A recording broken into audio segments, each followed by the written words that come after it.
Hi guys, Ariane Grub Culture Chef here again.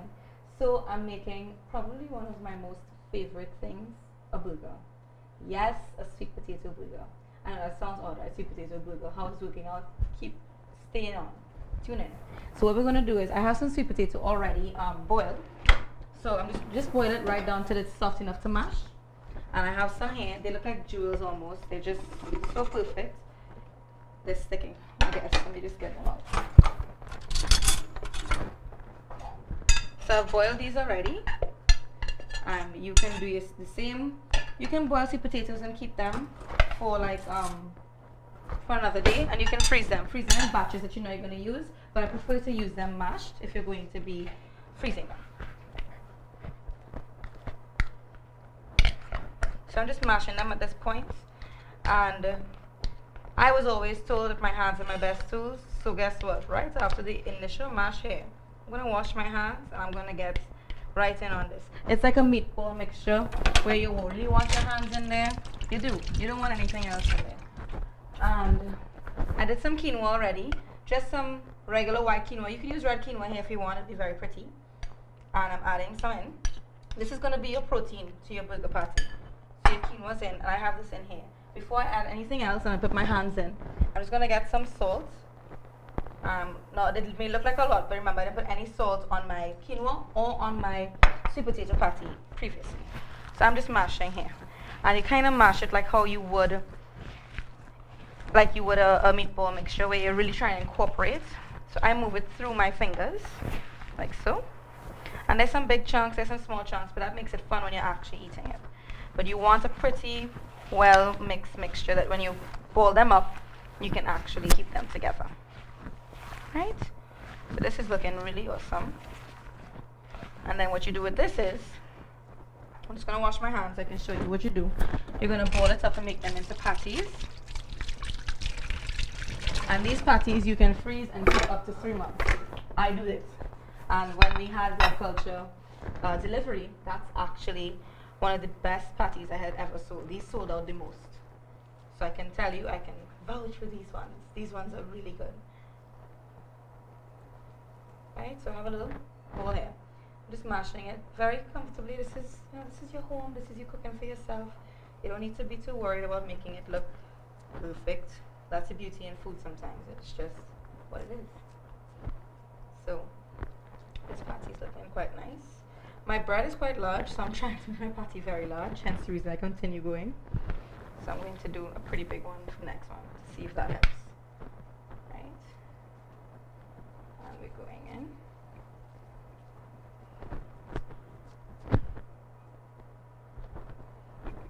Okay. This one is looking hefty. This is looking like it's going to fit the bread that we have. So I'm just going to make a few of these, and I'm just going to put them across here.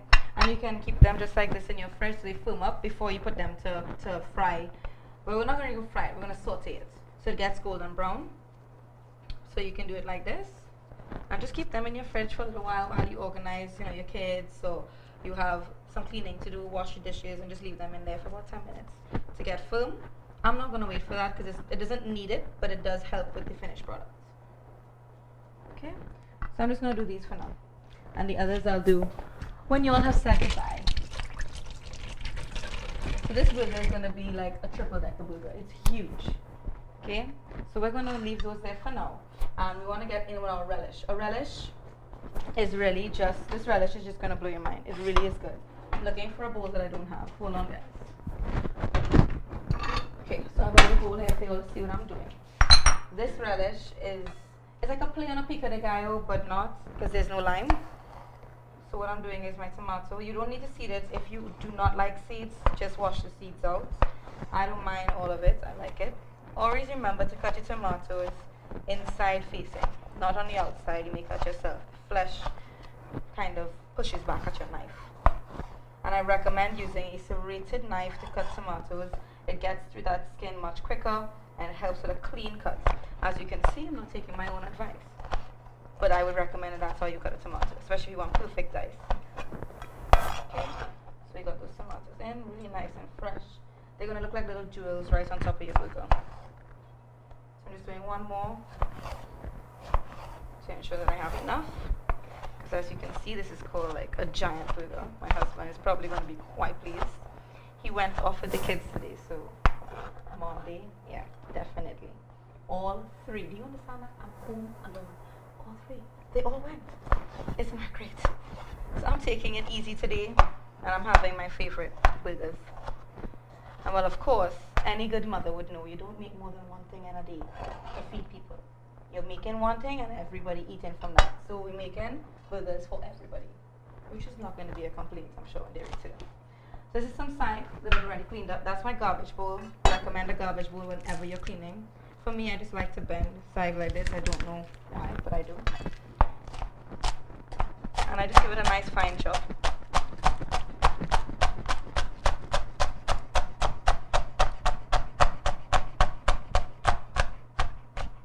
Beautiful. That goes right in. This is a very relaxed relish. Don't feel like your knife cut has to be perfect and you have to go learn from Gordon Ramsay how to cut anything. No, no, no. You just cut this as relaxed as you'd like. This is some parsley just to keep it fresh and nice. I have some thyme that's sticking onto that parsley there. So just going in with the same kind of motion for your parsley. And then in. And then what you want to do is you want to add some salt again. The salt's going to bring out the juices of the tomato and then also help them to kind of meld together. Just a little bit. Okay. And I'm just giving my hands a quick wash. And we get another spoon. Just stir this up for you guys to see. Okay, see how beautiful? That is really gorgeous. And that's going right on top of your burger as a nice little relish. And you're going to pop it in your fridge and just leave it while you cook. Okay? Okay, so we're going to have some mushrooms on top of this burger. For me, that's like a plus. I love mushrooms. Okay, so mushrooms usually come with a little bit of dust on them. Do not wash them. They soak up water. And then you end up with a watery, soupy, tomato looking kind of thing. And it's not good. So you always get paper towel. And you damp it, get it damp a bit. So I'm just going to get some water on him.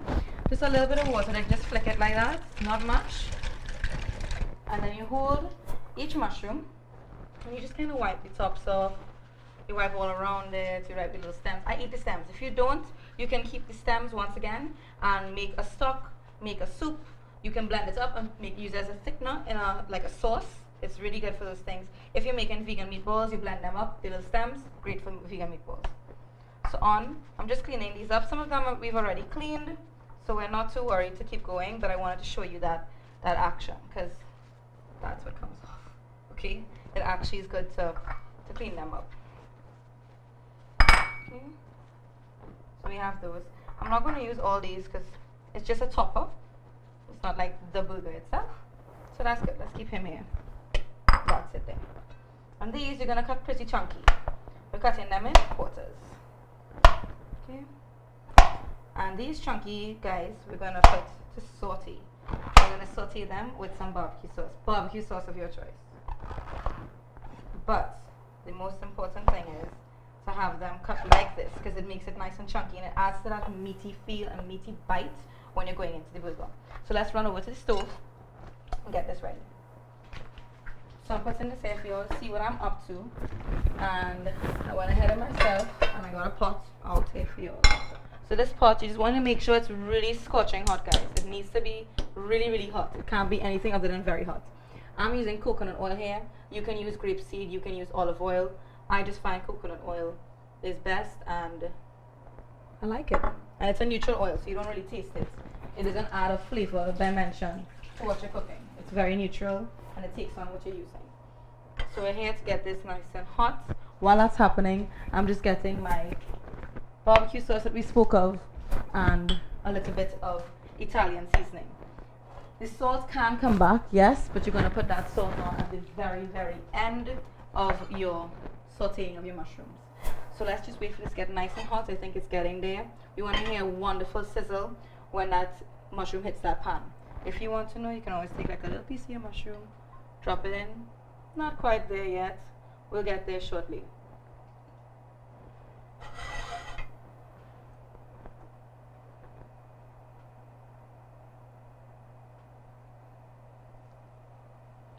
Okay, I'm hearing a sizzle. So let's go in with the batch of them.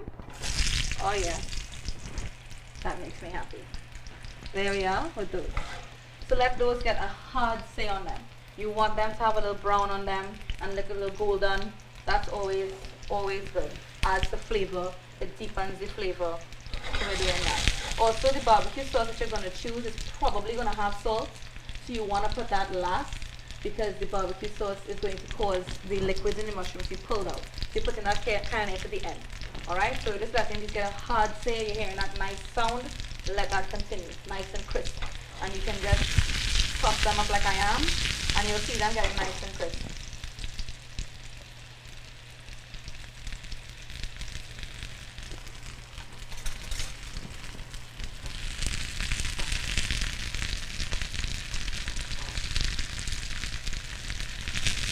At this point, what you can do, you're going to start adding some depth of flavor. I have some Italian seasoning here, just some dried Italian seasoning. If you have fresh rosemary, go in with that. That'll be great.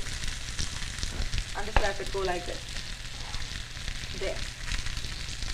Now I know everybody loves garlic on mushrooms, so do I.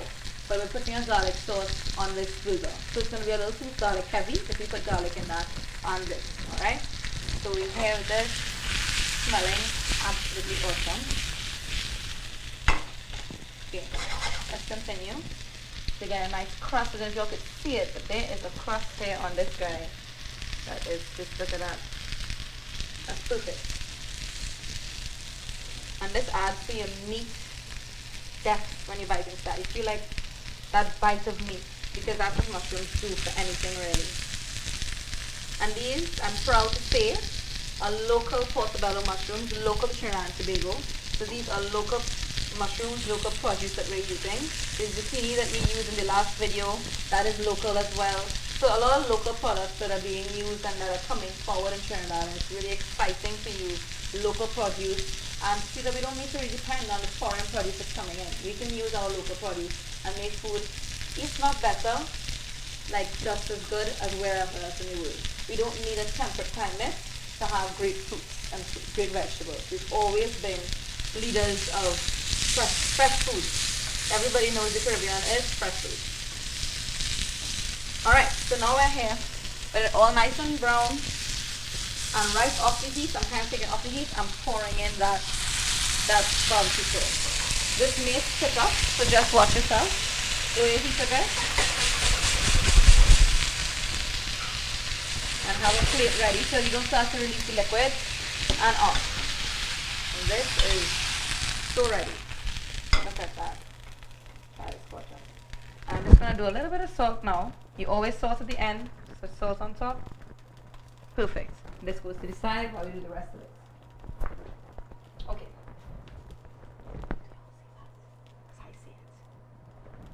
Okay. Those smell like a burger by itself. So now we have this lovely patty that is sat down for a little while. As I told you, leave it in the fridge, like firm up, and it's ready to go. So I'm just going to get my oil heated up again, and I'm going to show you how to do some onion rings. Yes, homemade onion rings. The best homemade onion rings. You can use the same pan, that's not a problem. But I'm not, because I want to put more than one patty in at a time. So I'm going to use this lovely big one. And I'm using my highest fire because everything is already cooked. It's really just about having it be same. We want to get nice golden brown. It's not about cooking the items. The items have been cooked in this patty. It's really just about getting a nice sear and a beautiful crisp on it. So for that, once again, coconut oil, you know what I say, grapeseed oil, olive oil, whatever oil you like. Coconut oil also has a very high cooking, a low cooking point. So please be aware that if it starts to smoke, take it off and use more again because it's going to taste burnt. Coconut oil smokes very quickly, so be careful with that. And we're just waiting on that to get nice and toasty.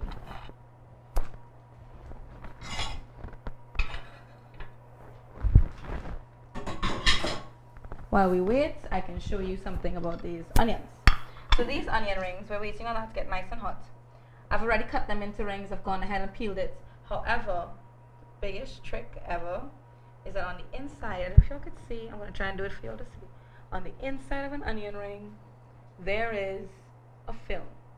that you need to pull out, because when you're making onion rings, they're the most unpleasant thing that can happen to you or your guest that's eating. So you just go in. I've done most of them already, so I'm just looking for ones that I haven't, so I can show you. And you just peel the inside of here off, and it really helps with the bite being a good one. It allows your onion ring to stay crispy, because when you leave this in here, the film becomes like soggy, and it's very horrible as a mouthfeel. So there we are with the onions, perfectly cut and so on. Now this batter is going to be really exciting. It's kind of like a tempura, kind of not. So I'm going to tell you the truth. I'm supposed to use soda water here. I forgot to buy it, so I'm just going to do it the other way. This is some flour, and this is some baking soda. What did we learn in science class? Baking soda and vinegar froth up. So we're going to use that. Right? Oh, before we add the vinegar to froth up, I have this steak seasoning. I want you to take a good look at that. It's like big chunks of coriander, big chunks of cumin, some onion powder, but not like onion. It's more like onion flakes and garlic flakes. So this has a big punch of flavor. You need this in your onion ring. I find it makes a huge difference. I'm just going to go in and look for another spoon to stir this up for you guys to see. So we let that smoke way too much, right guys? We're letting it settle. And I'm going to go in with this batter for you to see.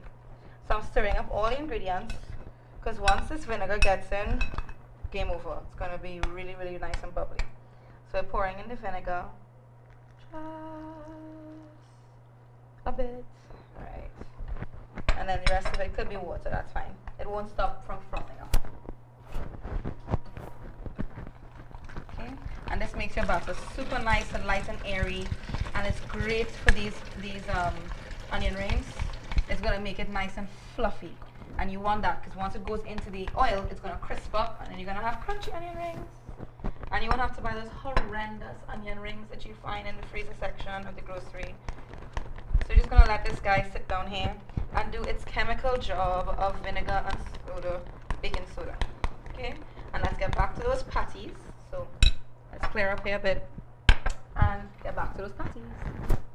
So back on with this heat. And in goes one. Once again, another reassuring sound that your meal is going to be fabulous. In. So we're letting those sit down. I'm going to say for probably 2.5, not even that much, about 2 minutes on either side, for it to get nice and golden brown, a little bit of crisp on the edge. And there's something that's really cool that happens with the quinoa. The quinoa kind of like pokes out into the oil and creates like a crust. So you're going to see it. It's really, really great. It tastes awesome. I'm looking for a spatula. It appears that it's not here. So we're going to go in with this one. Found it. So just letting this continue to get nice and crispy. You can give it a little squish like I am here. Press it down a bit. And always remember which one you put in first, so that you can take that one to flip first. Because if you flip the last one, probably not going to be golden. Alright. Distributing the oil a bit here. And this is a really quick meal if you think of it. In half an hour, everything is done. From start to finish. Literally. I'm just really waiting for this to get that nice brown, okay guys? Have some patience. It's just like a grill. When you're grilling meat, you don't touch it. That's the rule, right? You don't touch it. Because if you touch it, those grill marks are not going to work out. And you're probably going to break up the meat. It's the same as vegetables. Don't touch it. Let it do its thing. So I'm seeing a little bit of golden from here, and that's how I know I can start flipping. So here we are. Let's go. Yes, golden, guys. And as you proceed, it gets bright and like pretty. Oh yeah, I know y'all see that. I know y'all see that one, because I do. It's gorgeous. Oh wow, the next one is just as gorgeous.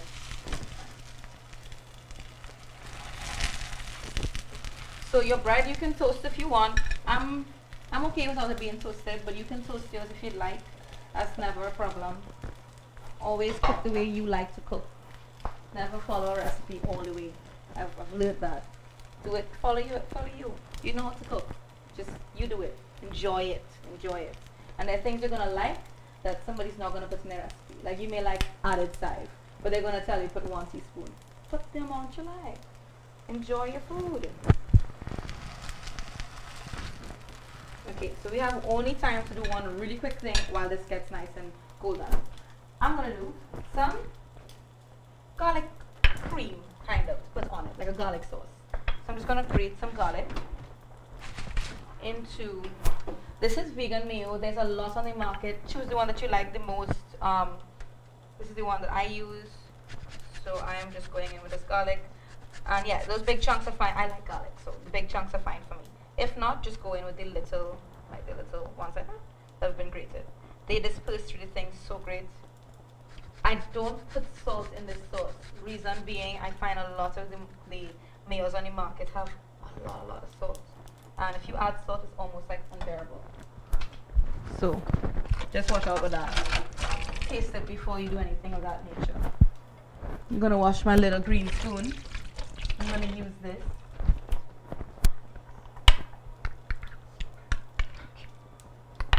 And back to our patties. Okay, so that smoke is on. And 1, 2, and 3. That's a nice crust of these. Good. Stove off, patties ready. So everything is ready. I'm putting on this side here, and I'm doing mushrooms, patties, everything's on this side. So you have everything ready for when it's time to go.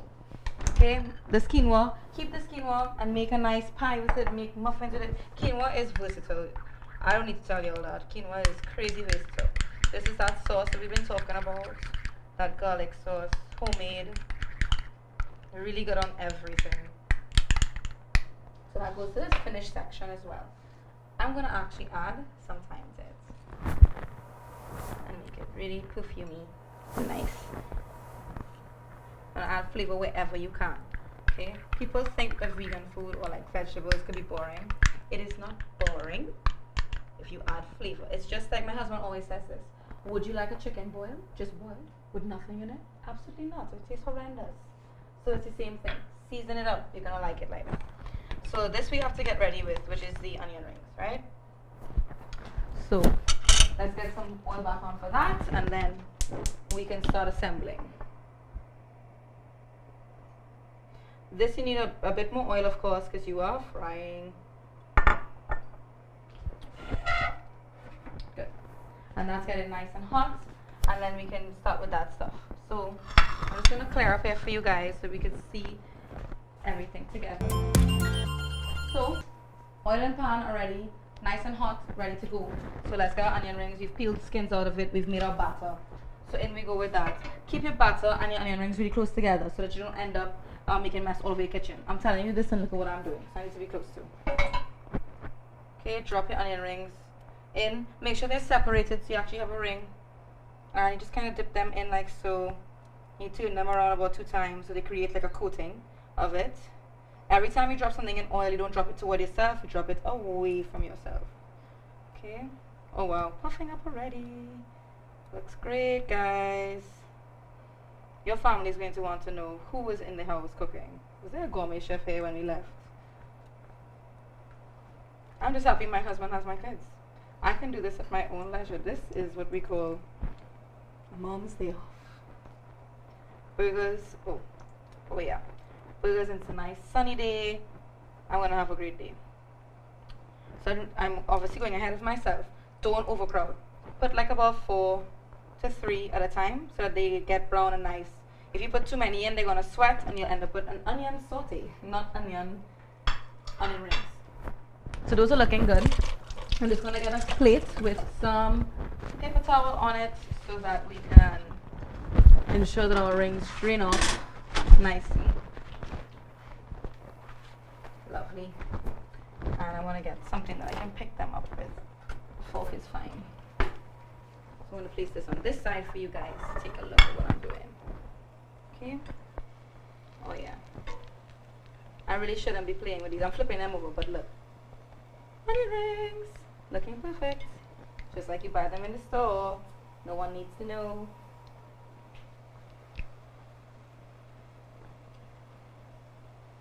Wow. And you're seeing that steak seasoning I had shown you all previously. with the coriander in it and the onion flakes and the garlic flakes. Really nice. So I'm just like letting them get nice and brown. You see me stirring them, that's to ensure that the whole inside of it gets the oil. So I'm putting the fork into the middle and I'm stirring it like this, and it's allowing the oil to burn on the inside as well, so that we can get perfectly crisp onion rings.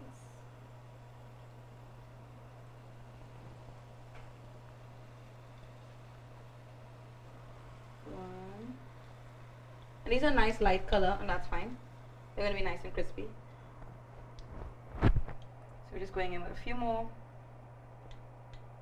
As you can see, I have a lot to do, but I'll do them when y'all are gone. Just want to show y'all how I make this. As I have my mom's day off, I want to show y'all how I make this, because it is awesome. Veggie burgers will forever be changed in your mind. It's no longer going to be those horrible, thin little veggie burgers that are very weird and rubbery. This is the veggie burger of your dreams. Okay, I'm sorry guys, I'm having one.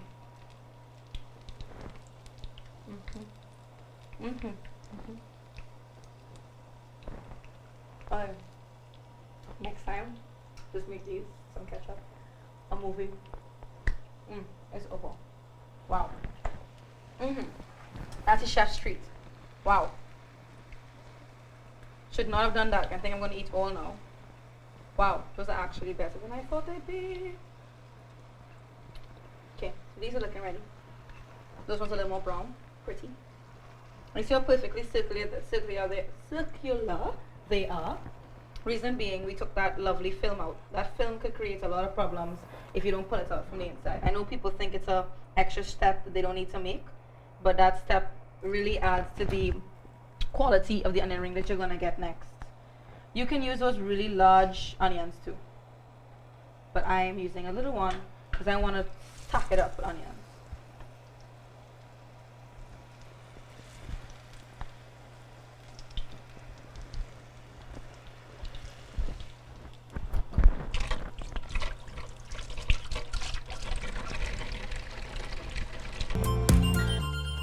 So we have our bread. As I said, toast if you want to toast it. That's not a problem. I'm just cutting it. Get the most favorite bread of yours. Whatever bread you like. You see, I'm cutting it like a wild person. Yeah. So I'm home.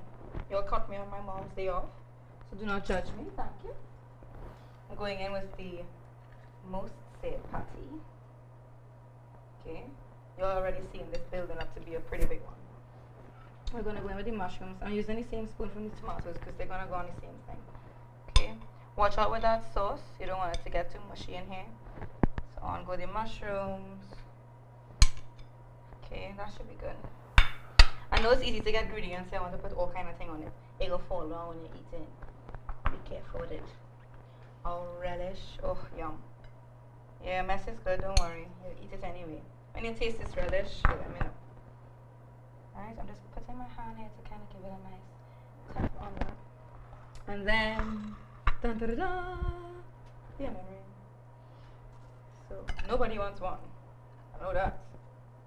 So I'm kind of doing it in a way that I'm like nesting everything else.